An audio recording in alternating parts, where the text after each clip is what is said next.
The desperate call. The message arrived on Earth during what had been an otherwise unremarkable Tuesday afternoon at Central Command. The transmission had traveled across 17 star systems, degrading with each light year until it was barely more than a whisper when it reached humanity's listening posts. This is Ambassador Talon of the Valerian Confederation. Our homeworld is under siege. The Corthans have destroyed our outer colonies and breached our defensive line. Our fleet is decimated. We have less than one orbital cycle before our civilization falls. To any who receive this message, we need help. Please. The message played on repeat in the dimly lit conference room of Earth's Unified Defense Command. 8 grim-faced admirals and generals sat around the oval table, their features highlighted by the holographic display showing the Valerian system, a distant region now engulfed in war. Admiral Zhang, the highest-ranking officer present, stood with his hands clasped behind his back. The Valerians have been our allies since first contact. They've shared medical technology that saved millions of lives. We can't abandon them. General Winters, her silver hair pulled back in a tight bun, shook her head. I sympathize, but our situation isn't much better. The Centauri Rebellion has tied up our main battle groups. The Arcturus fleet is dealing with the pirate cartels in the Outer Rim. We simply don't have the ships to spare. The room fell silent as the reality settled over them. Earth's military had expanded rapidly since joining the galactic community, but recent conflicts had stretched their resources thin. Every major fleet was deployed, engaged in conflicts across the stars. Commander Elena Reyes sat at the far end of the table, technically outranked by everyone else present. She hadn't been invited to speak, merely to observe and report back to her superior. But as the silence lengthened, she found herself standing. I volunteer the 7th Tactical Group, she said, her voice steady despite the sudden attention of everyone in the room. Admiral Zhang raised an eyebrow. Commander Reyes, the 7th is a training squadron. 5 outdated ships with inexperienced crews.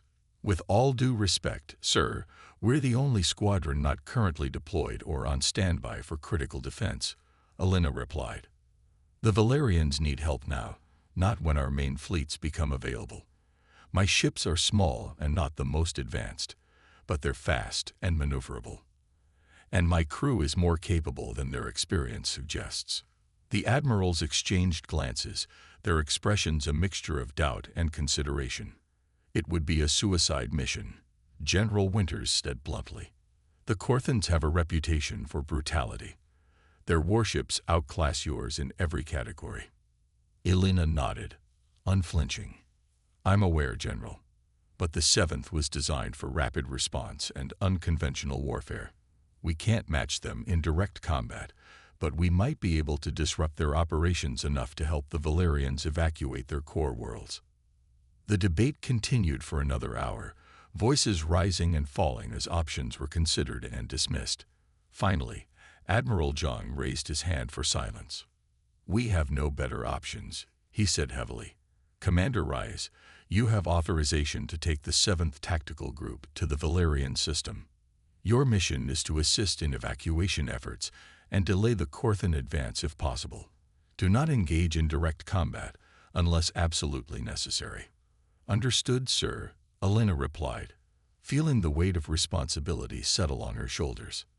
You depart in 6 hours, the Admiral continued. We'll provide what supplies we can spare, but don't expect reinforcements. If the situation becomes untenable, you are ordered to withdraw immediately. As the meeting adjourned, Elena remained behind, studying the holographic display of the Valerian system. The blue dots representing Valerian defenses were few and scattered, while the red markers of Corthan forces formed an ever-tightening noose around the central planets. You know this is likely a one-way trip, said a voice behind her. Chief Tactical Officer Marcus Chen stood in the doorway, arms crossed. Elena nodded. I know, but we can't just let them die, Marcus. The crew is with you, he said simply, even if we're not the fleet they were hoping for.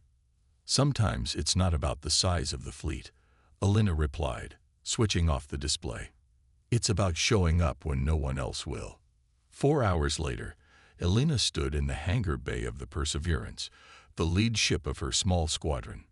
Before her stood the assembled crew of all 5 vessels, nearly 300 men and women who had volunteered for what many considered a hopeless mission. The ships themselves told the story of humanity's budgetary constraints. The Perseverance, a light cruiser that had seen better days, bore scorch marks from previous engagements that maintenance crews hadn't had time to buff out. Beside it floated the Defiant and the Relentless, agile frigates with outdated weapon systems but enhanced engines. The Vigilant and the Sentinel, converted patrol vessels, rounded out the small formation.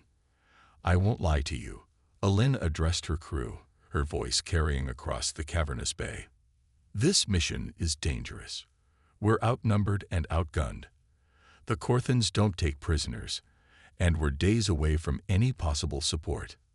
She paused, looking at the faces before her, some determined, others anxious, all attentive.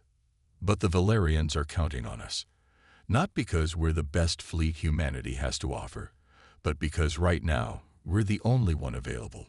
Sometimes that's all it takes to make a difference, being willing to show up when everyone else can't or won't." Elena paced slowly across the platform. "Our ships may be older models, our weapon systems may not be the latest design, but we have something the Corthans don't understand: human ingenuity. We adapt, we improvise, we overcome. When faced with a superior force, we don't fight harder, we fight smarter." She stopped and straightened her shoulders. "Each of you volunteered for this mission knowing the risks. That courage, that willingness to put yourselves in harm's way for a people who aren't even your own, that's what makes humanity special in this galaxy. Not our technology, not our numbers, but our spirit." A murmur of agreement rippled through the crowd. "We launch in 90 minutes. Report to your stations and prepare for departure.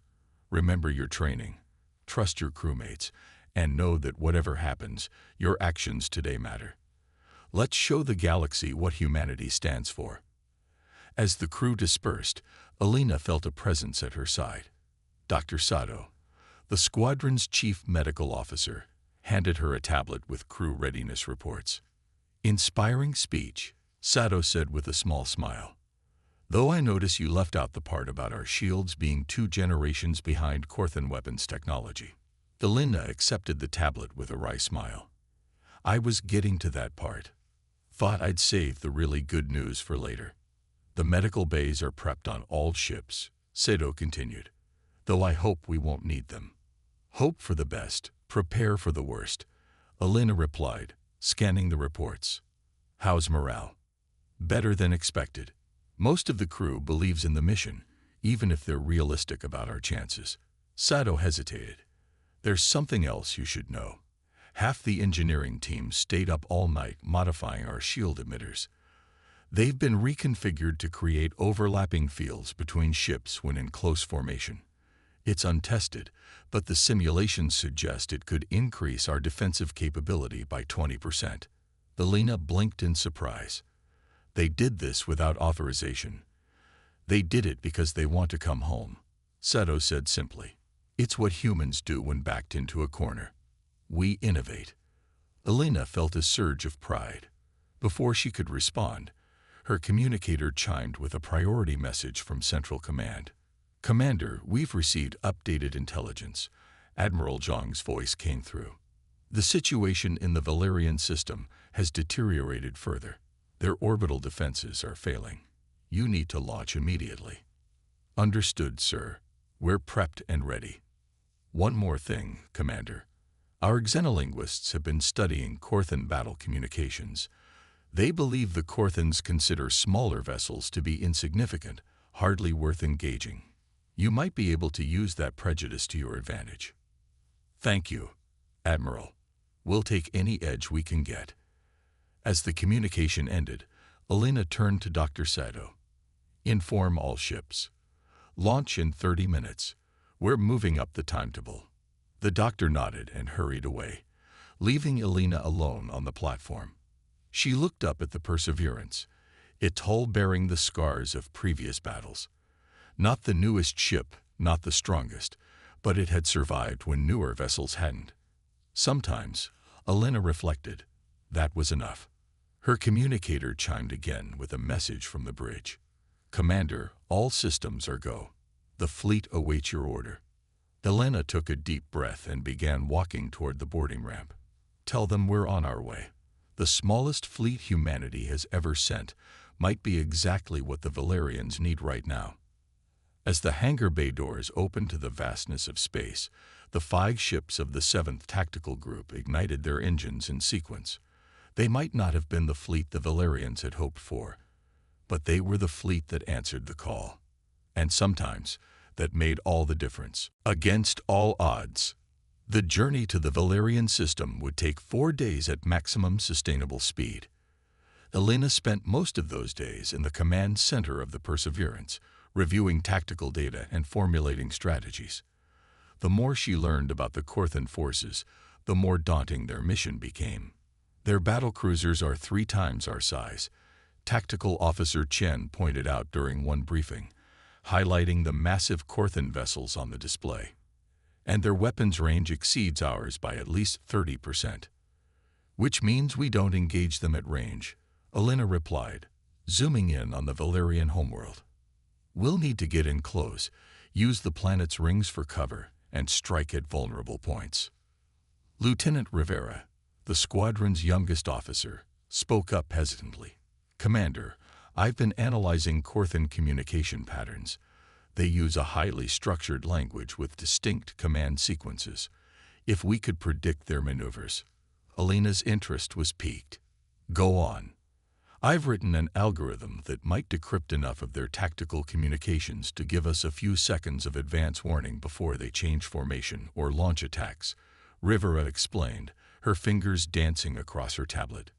It's not perfect, but in simulations, it's giving us a 7 to 12-second advantage. Elena exchanged glances with Chen. Even a few seconds of forewarning in combat could mean the difference between survival and destruction. Upload it to all ships' tactical systems, Elena ordered, and keep refining it during our approach. There's more, Chen added, pulling up a new display. Engineering has proposed converting our mining lasers into short-range, high-intensity pulse weapons. They won't do much damage to Corthan capital ships, but they might be effective against fighters and smaller vessels. Elena nodded. Make it happen. We need every advantage we can get. Throughout the ship, similar scenes played out as the crew worked tirelessly to adapt their limited resources for the coming battle. Engineers repurposed civilian equipment for military applications. Medical staff practiced emergency procedures for species they had never treated before. Even the mess hall had been partially converted into an additional treat center. On the 3rd day, as they crossed the boundary into the Marilis Nebula, the last astronomical feature before the Valerian system, Elena received a disturbing update. Commander, Communications Officer Park called from her station. We've intercepted fragmented transmissions from Valerian Defense Forces. The Corthans have begun orbital bombardment of the 2nd and 3rd moons. Civilian casualties are significant. A heavy silence fell over the bridge. Elena clenched her jaw, feeling the familiar weight of lives depending on her decisions. How long until we reach the Valerian system? 17 hours at current speed, the navigation officer replied. Push the engines to maximum. I want us there in 12. Commander, the drive systems aren't rated for that kind of stress over this duration, Chief Engineer Kazuki warned over the comm. We could lose containment. Then shore them up however you can, Elena replied firmly. Those people don't have 17 hours. As the ships accelerated beyond their recommended limits, vibrations ran through the hulls, and warning lights flickered across engineering consoles.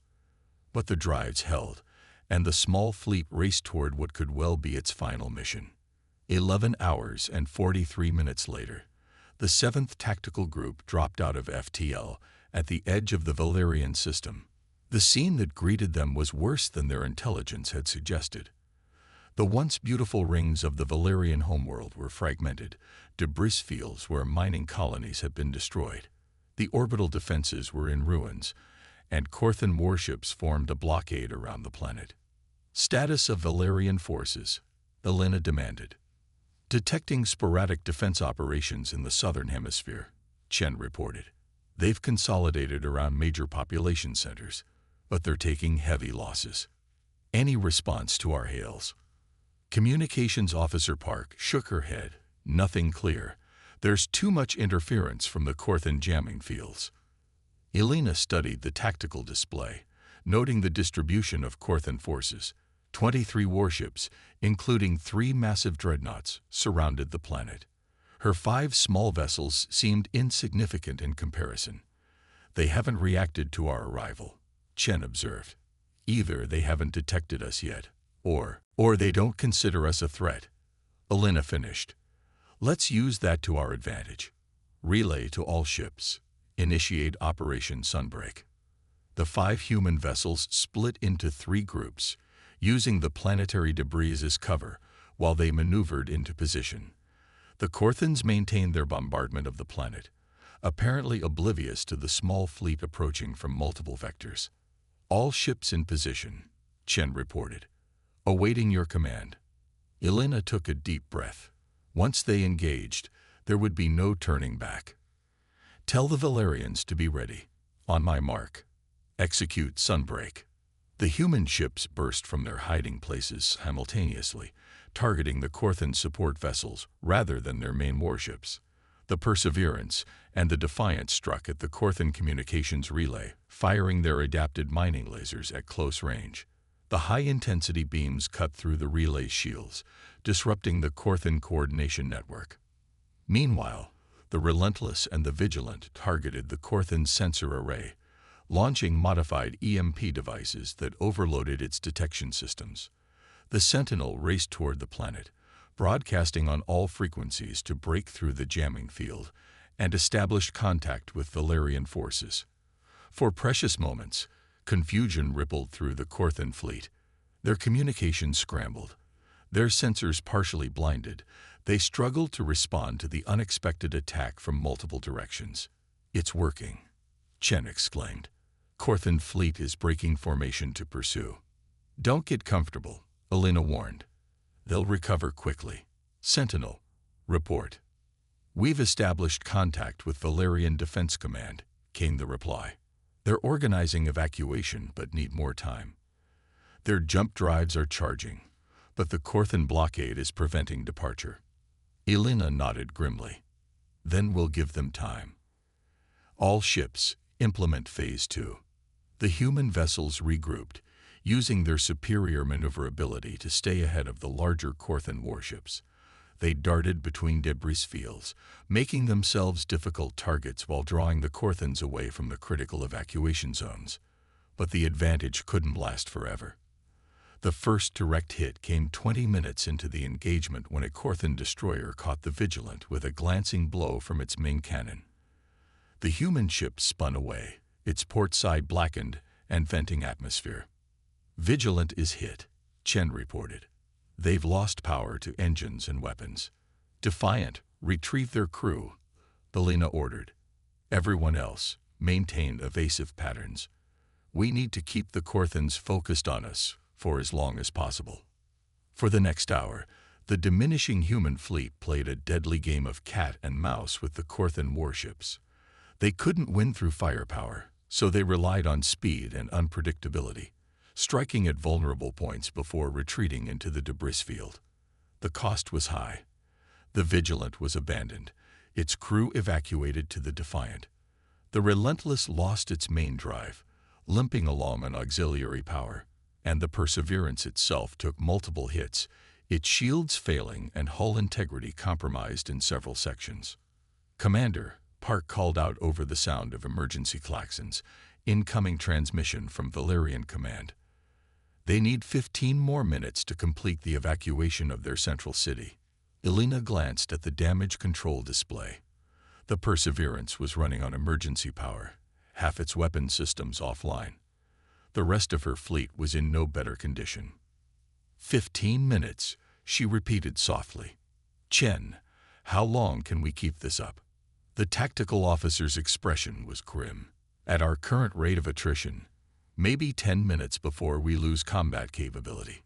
Elena nodded, making her decision. Tell the Valerians we'll give them their 15 minutes. All remaining ships implement Aegis Protocol. Chen looked up sharply. Commander, Aegis Protocol hasn't been tested in actual combat. The power requirements alone could burn out our remaining systems. Then we'd better get it right the first time, Elena replied. Execute the order. The 3 functioning human ships moved into a tight triangular formation, their modified shield emitters powering up to create an overlapping defensive field. As predicted, the combined shield was stronger than their individual protections, but the strain on their power systems was enormous. Shield integrity at 83%, reported engineering, diverting all non-essential power. The Korthans, seemingly puzzled by the humans' new formation, concentrated their fire on the small group. Energy weapons and kinetic projectiles hammered against the combined shield. 65%, 52%. The reports came in as the shield weakened under the onslaught. Hold position, Elena ordered, gripping the arms of her command chair as the ship shuddered around her. Give the Valerians every second we can. Minutes ticked by with agonizing slowness. The bridge of the Perseverance was filled with smoke from overloaded circuits, emergency lighting casting everything in a red glow. Shield at 17%, came the warning. Structural integrity failing. Elena opened a channel to all ships. This is Commander Reyes. Prepare to break formation on my mark. Each ship will plot its own escape vector. Get your crews to safety. Just then, Park's console lit up with an incoming transmission. Commander, multiple FTL signatures detected at the system edge. It's an Earth fleet. On the tactical display, a dozen new contacts appeared, their IFF signatures identifying them as Earth vessels. The voice of Admiral Zhang came through the comm system, clear and decisive. This is Admiral Zhang of the Earth Defense Force. 7th Tactical Group, you've done enough. Fall back and regroup. We'll take it from here. As the fresh human fleet engaged the Korthan forces, Elena's battered ships broke formation, limping away from the battle zone. The Perseverance's view screen showed Valerian evacuation ships rising from the planet's surface, escorted by the newly arrived Earth vessels. Chen looked over at Elena, his uniform singed and face streaked with soot. They'd made it, he said simply. The Valerians made it out. Elena nodded, exhaustion evident in every line of her face. Send word to all ships. Mission accomplished. As the remains of the 7th Tactical Group retreated to safe distance, Elena watched the larger Earth fleet efficiently dismantling the Korthan blockade. They had arrived just in time, not for the 7th, but for the Valerians they had fought so hard to protect. Commander, Park said quietly, we're receiving a message from the Valerian command ship. The face that appeared on screen was alien yet recognizably weary. Ambassador Talon's translucent skin was marred with injury, but his multifaceted eyes were clear and focused. Commander Reyes, the Valerian said, his translated voice filled with emotion. We asked for help, but we did not expect such sacrifice. Your small fleet fought with the courage of an armada. The Valerian people will never forget what humanity has done this day. Elena nodded, too tired for formal speeches. We came because you needed us. Ambassador, that's what allies do. As the transmission ended, Elena finally allowed herself to slump back in her chair. The smallest fleet humanity had ever sent into battle had accomplished what seemed impossible. They had given hope to a civilization on the brink of extinction. And sometimes, against all odds, that was enough. Humanity's triumph. 3 days after the battle, the remains of the 7th Tactical Group docked at the massive Earth carrier Indomitable, which had arrived with Admiral Zhang's relief force. Of the 5 ships that had set out on the rescue mission, only 3 returned, and those in barely operational condition. Elena stood in the observation lounge of the Indomitable, watching as repair crews swarmed over the Perseverance. The ship's hull was scarred with burn marks, entire sections exposed to space where Corthan weapons had torn through the armor. It would take months to make it space-worthy again if the Admiralty didn't decide to scrap it entirely. "Your ship looks like hell," Admiral Zhang commented, coming to stand beside her. "Feels like it too," Elena replied with a small smile. "But she got us home." Zhang nodded, his expression thoughtful. "The techs are still analyzing the data from your engagement. Your shield modification, the Aegis protocol, it shouldn't have worked. The power requirements alone should have fried your systems in the first minute." Elena shrugged. "My engineers are creative under pressure. They kept rerouting power, bypassing safety protocols. We knew we only needed to hold out long enough for the Valerians to escape." "Well, it worked," Zhang said. "The Valerian evacuation was 96% successful. Over 3 million civilians saved." He paused. "You should know that the Valerian High Council has formally requested that you personally oversee the relocation of their people to their colony worlds." Elena turned to him in surprise. "Sir, it seems you've made quite an impression, Commander." Zhang handed her a data tablet. "The Corthans have withdrawn from the Valerian system, at least temporarily. Our analysts believe they were unprepared for Earth's willingness to commit forces to the conflict. They expected us to abandon the Valerians. They underestimated humanity's sense of loyalty," Elena replied, accepting the tablet. "Indeed, and they underestimated you." Zhang's expression became more serious. "I owe you an apology, Commander. When you volunteered for this mission, I thought I was sending you and your crew to die. I didn't believe you could make a difference with such limited resources." Elena was silent for a moment, looking out at her battered ship. "With respect, Admiral, I think that's been humanity's advantage since we first ventured into space. Other species measure strength in technology, in numbers, in firepower. We've learned to measure it in determination, in ingenuity, in the unwillingness to abandon those who need our help." Zhang nodded slowly. "A philosophy that served the Seventh well." "We lost good people," Elena said quietly. "And we nearly lost more. But not a single member of my crew hesitated when it came time to stand between the Corthans and the Valerians." She turned to face the Admiral directly. "That's what makes us human. Not just our ability to fight, but our choice of what to fight for." The ceremony was held on the main hangar deck of the Indomitable, a cavernous space large enough to accommodate the crews of all ships involved in the Valerian rescue operation. At the front stood the surviving members of the 7th Tactical Group, their uniforms freshly pressed, but their faces still bearing the marks of their ordeal. Admiral Zhang addressed the assembled personnel, his voice carrying clearly through the vast chamber. 6 days ago, a call for help reached Earth from the Valerian Confederation. Their world was under attack, their defenses failing. Every major fleet in Earth's defense force was engaged elsewhere, unable to respond. He paused, his gaze sweeping over the crowd. Except for one. The 7th Tactical Group, 5 ships, 300 personnel, led by Commander Elena Reyes. He gestured toward Elena and her crew. By conventional military assessment, they had no chance of success. Their ships were outdated, their weapons outmatched, their numbers too few. Yet they volunteered without hesitation. The Admiral continued, recounting the battle that had unfolded in the Valerian system. He described how the small human fleet had disrupted Corthan communications, drawn enemy fire away from evacuation zones, and held the line until reinforcements arrived. In the aftermath of this action, the Corthan hegemony has withdrawn from 3 contested systems, including Valerian space. Their military leadership has requested formal diplomatic talks with Earth for the first time in our shared history.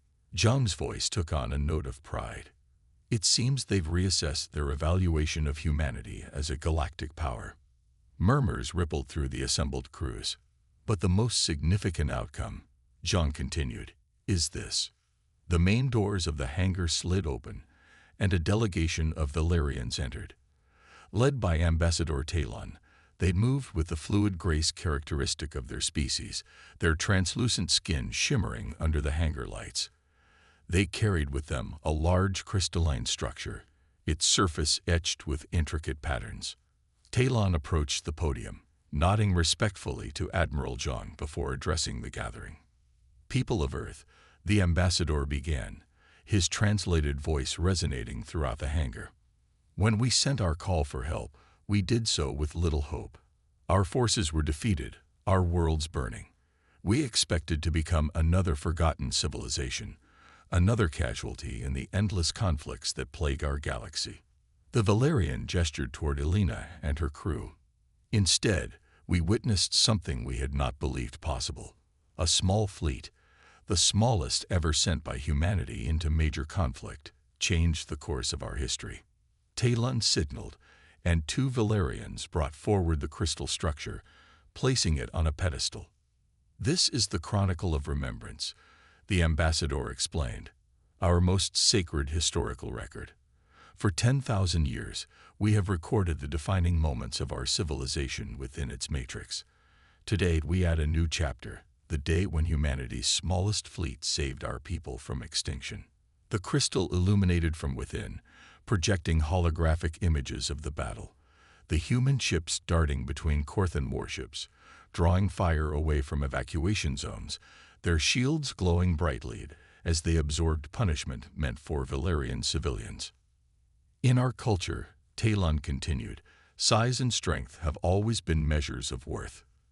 The greatest ships, the most powerful weapons, these were what we respected." The ambassador's multifaceted eyes fixed on Elena. "You have taught us otherwise. You have shown us that true strength lies not in the size of one's fleet, but in the courage to use whatever resources one has in service of others." Talon turned back to address the wider gathering. "The Valerian Confederation hereby establishes a permanent alliance with Earth and its colonies. Our technologies, our resources, our knowledge, all are yours to share. And we pledge that should Earth ever face a threat similar to what befell our worlds, every Valerian ship will answer your call, just as you answer ours."